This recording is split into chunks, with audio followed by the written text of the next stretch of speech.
Apologies for the delay. Today's reading is taken from the book of Mark, chapter 16, and just verses 1 to 8, and there's a little bit from Corinthians at the end. If you wanted to follow in the church Bibles, it's on page 1024. When the Sabbath was over, Mary Magdalene, Mary the mother of James, and Salome brought spices so that they might go to anoint Jesus' body. Very early on the first day of the week, just after sunrise, they were on their way to the tomb, and they asked each other, "Who will roll away the stone from the entrance of the tomb?" But when they looked up, they saw that the stone, which was very large, had been rolled away. As they entered the tomb, they saw a young man dressed in a white robe, sitting on the right side, and they were alarmed. "Don't be alarmed," he said. "You are looking for Jesus, the Nazarene, who was crucified. He has risen. He is not here. See the place where they laid him. But go, tell his disciples and Peter, he is going ahead of you into Galilee. There you will see him, just as he told you." Trembling and bewildered, the women went out and fled from the tomb. They said nothing to anyone because they were afraid. And just a couple of verses from 1 Corinthians 15. "If Christ has not been raised, your faith is futile, and you are still in your sins. Then those also who have fallen asleep in Christ are lost. If only for this life we have hope in Christ, we are to be pitied more than all men."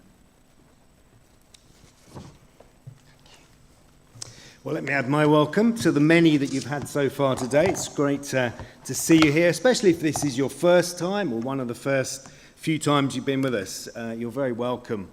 I'm going to make us work a little bit hard this morning. So if you look at the person next to you, they're looking a bit sleepy. Permission now to poke them. No pokes at all. That's great. Here's why we're going to work hard. I want you to have a think of this question. Why do you think about the world, or why do you think about life as you do? Why do you see the world? Why do you have the values that you have as you do? One writer starts a book on this like this. I'm going to read to you from the start of his book. He writes this: "Goldfish don't see water. Goldfish see what's in the water. They see what's refracted through the water. But I assume, I haven't done the proper investigations, that goldfish don't see the water itself. And yet there it is. It's their environment, universal but invisible. It shapes everything they do and everything they see, but they don't see it." Sorry, I didn't advance it. If you're a Westerner, whether you've never stepped foot in a church or not, whether you've clapped eyes on a Bible or not, whether you consider yourself an atheist, a pagan, or a Jedi Knight, you are a goldfish. And Christianity is the water in which you swim. Or to say the same thing a slightly different way, Christianity is the air we breathe. It's our atmosphere. That's how Glenn Scrivener, in his book, The Air We Breathe, that's how he starts the book. The book goes on to show that the key values you and I hold in our culture are 100% totally, utterly driven out of a revolution. Everything we think, the way we think, driven out of a revolution, but not a political one, but a revolution we might call the Jesus Revolution or Christianity. Tom Holland, an historian, not a Christian writer, just not a Christian writer. I'm going to read from his book in a second. Not a Christian writer, but he says the same in his history of Western thinking, Dominion, the making of the Western mind. Here's what he says. "We are all 21st century people," Richard Dawkins has said, "and we subscribe to a pretty widespread consensus of what is right and wrong. Yet what are the origins of this consensus? It has not remotely been a given across the reaches of space and time that humans should believe it nobler to suffer than to inflict suffering, or that people are all of equal value. These are convictions which instead bear witness to the most enduring and influential legacy of the ancient world, a revolution in values that has proven transformative like nothing else in history: Christianity. Just to clarify, we just read the words of a regular historian, not a Christian preaching a message to promote their faith, a regular historian. Why this week did we have a ruling about how to define gender? Because Christianity is the reason you and I think equality matters to us. Christianity is the reason you believe in the equal moral status of every member of the human family, no matter their rank, race, religion, gender, or sexuality.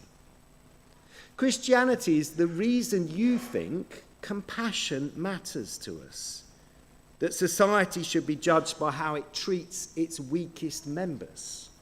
We think that because of Christianity, because that's not how we thought before the Jesus revolution. We did not think like that prior to that. We believe in consent, that the powerful have no right to force themselves on others. Why we think Putin's invasion is wrong, why we struggle with Trump's attitudes, that's because of Christianity. Because that is not how we thought before the Jesus revolution.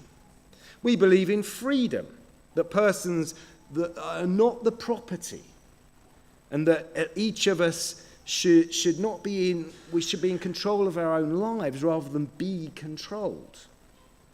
That's because of Christianity. Because that's not how we thought before the Jesus revolution. Let me show you a chap called Plato. You've probably heard of him. Have you heard of Plato? Not one of you. Only one at the back, okay? We all need to go back to school. He's considered one of humankind's greatest philosophers. People will say that Western thinking rests on Plato. See what you think of this. This is Plato, okay? Nature herself intimates that it is just for the better to have more than the worse, the more powerful than the weaker. Justice consists in the superior ruling over and having more than the inferior. Yikes. Are you happy with that? You happy with that? I'd assume not. We think justice means equality, don't we, between people? Ancient philosophy considers justice as the enforcement of inequality. Does that surprise you? That's what ancient thinking thought was the norm. If you're weaker or less powerful, hard luck. You deserve less. That's what ancient philosophy thought. Not just Plato, here's his mate Aristotle. You're going to love this one. For that some should rule and others be ruled is a thing not only necessary, but expedient. From the hour of their birth, some are marked out for subjection, others for rule. Do you find that grating? You see, if you were a slave in the ancient world, you were not equal. You were not equal to your owner. It's that simple. If you're a woman in the ancient world, and that's quite a lot of you here, you are not equal in value to a man. Your opinion would have been thought irrelevant. That's the ancient world. That's not our view here, okay? That's the ancient world. Now, you might be, I hope you're wondering, what on earth has this got to do with Easter Sunday? Is anyone wondering that? Well, that's my point. I want to lift Easter Sunday out of the quagmire of Easter bunnies and chocolate eggs. The first Easter Sunday has affected pretty much everything you experience in life. Everything. Those events we heard read, they changed the world. It is not an exaggeration to say that. It's not preachers' rhetoric. That is fact Historians will say that is fact. The world changed because of the events that Anthony just read to us and that we heard a little bit earlier. The events in those 8 verses of Mark's account of the life of a guy called Jesus Christ meant that humanity would never be the same again. That we would think differently, we would act differently, we would live with different values. Everything because, in the words of the text, you are looking for Jesus of Nazareth, who was crucified. He has risen. He is not here. So you see, perhaps you're here for the first time, or have been a few times, but for you, Christianity is something you've heard about, or maybe you know someone who's into it, but you reckon it's a bit like any other interest. You know, some are into Formula One, others into golf, others are gym rats, others it's Star Wars, some like a bit of church. You know, just depends what you're into. If that's what you think, that is not it at all.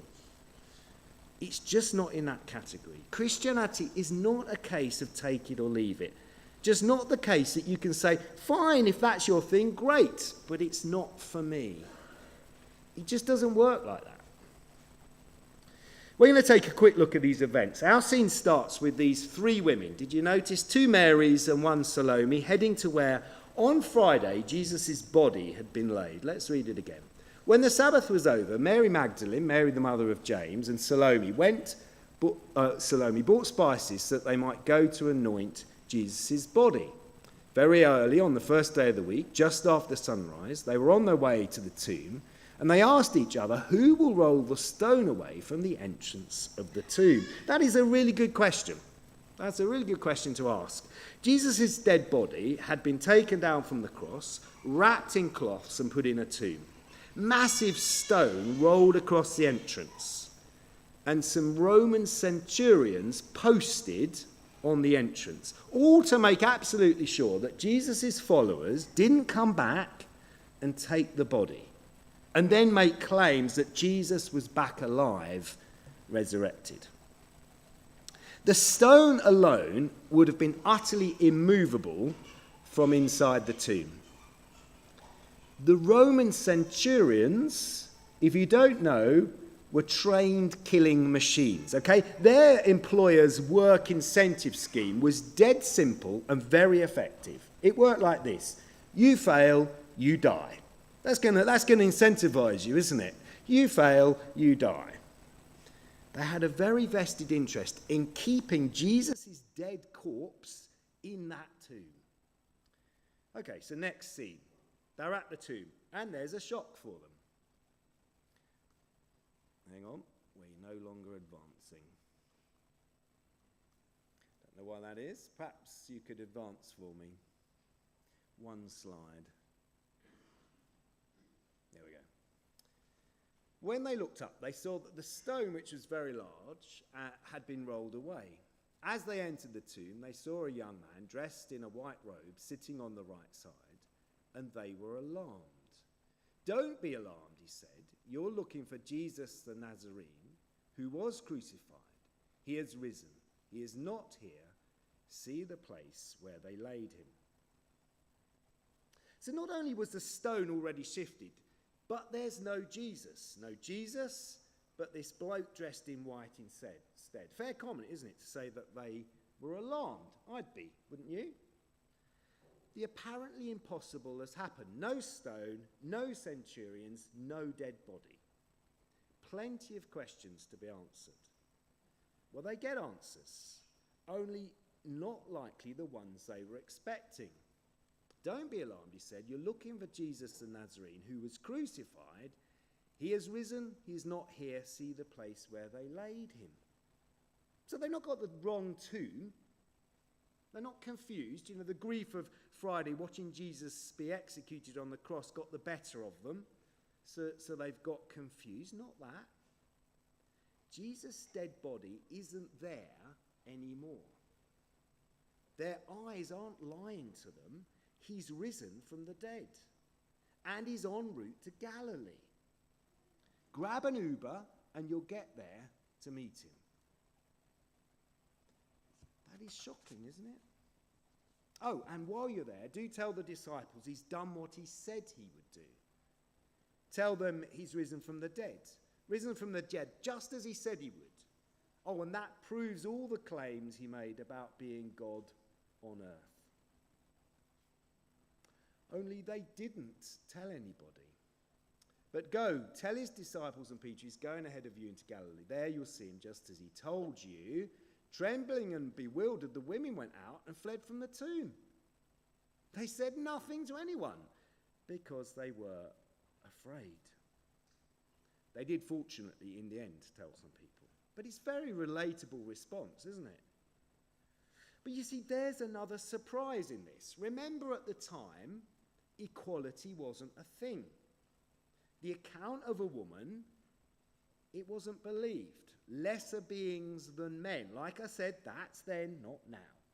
So if Mark wanted to make this up as a big hoax, well, it'd be ridiculous to cast women in your fictitious story as the first witnesses to the empty tomb. No one would believe it. If you're making this story up, that you'd not want to put women down as the first witnesses. Of course, Mark's not making it up, just recording the events. And so it's the witness of the three women that started the Jesus revolution. But of course, Jesus went on to appear to hundreds and hundreds of eyewitnesses, all of whom, at great risk to their lives and those of their families, testified that Jesus was very much alive again. If Jesus had stayed dead, friends, you and I would not be sat here today. Our lives would be very different. The air we breathe would not have been shaped by Christianity. The values, the principles, everything you and I know about how society works would be different. If those 8 sentences we had just read had not happened, everything you and I know would be different. Just let that sink in. Those 8 verses, if they had not occurred, everything you know would be different. That first Easter Sunday has affected your life. It has affected your life, period. And here's the remarkable thing. As a man, Jesus was a nobody, a carpenter, came from a very poor area. I'm cautious to say a poor area in case someone's from it, but nothing humanly great about him, okay? I don't know what sort of influences you're following on the socials, but nothing compared to Jesus of Nazareth. And he had no YouTube account. No YouTube account. His influence over all of the world and down human history since that first Easter Sunday, entirely because, and only because, he was who he claimed to be, the Son of God. But you see, that's not where the claims end. If he was the Son of God, then that does affect you, does affect me. It is not the same as golf or F1 or gym. So if you're a Christian here today, it's tremendous assurance.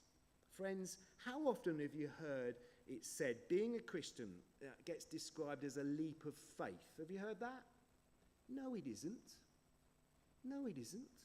Don't say it. Don't believe it. That is a complete lie. The writers of all the Gospels would be tearing their hair out if you said that. They'd say, what about why we wrote all we did to you? To give you the evidence.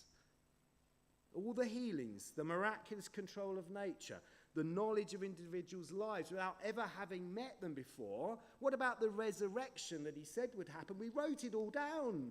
You don't need a leap of faith. Just read the events. The whole point of the gospel writers' accounts is to make clear they're not asking for a leap of faith at all. Friends, if you're a Christian here, your faith rests on something verified by fact. Nowhere does the Bible expect you to suspend your mental faculties and make a leap of faith. That is utter nonsense. No need at all. It's why I asked Anthony to read that second reading from 1 Corinthians. I snuck in an extra one. If Christ has not been raised, your faith is futile. We are to be pitied more than all men. Basically, no factual resurrection, then friends, you're wasting your time with your Christian faith. Give it up. Go play golf instead, or wash your car on a Sunday, watch a movie. But certainly don't waste your time worshipping God. Because no resurrection, then no Christianity. See, the very fact that the world has been so massively influenced by the resurrection of Jesus of Nazareth is because it's true. And so Christians, if you're a Christian here, will you push into your faith? Make this Easter day the day you take your faith to the next level. Will you do that? Get more serious about your faith because it's a certainty.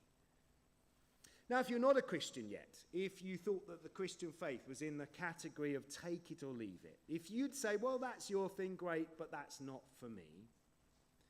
If that's you, those 8 verses, I'm afraid, take that option off the table for you. It's just not true either. How come?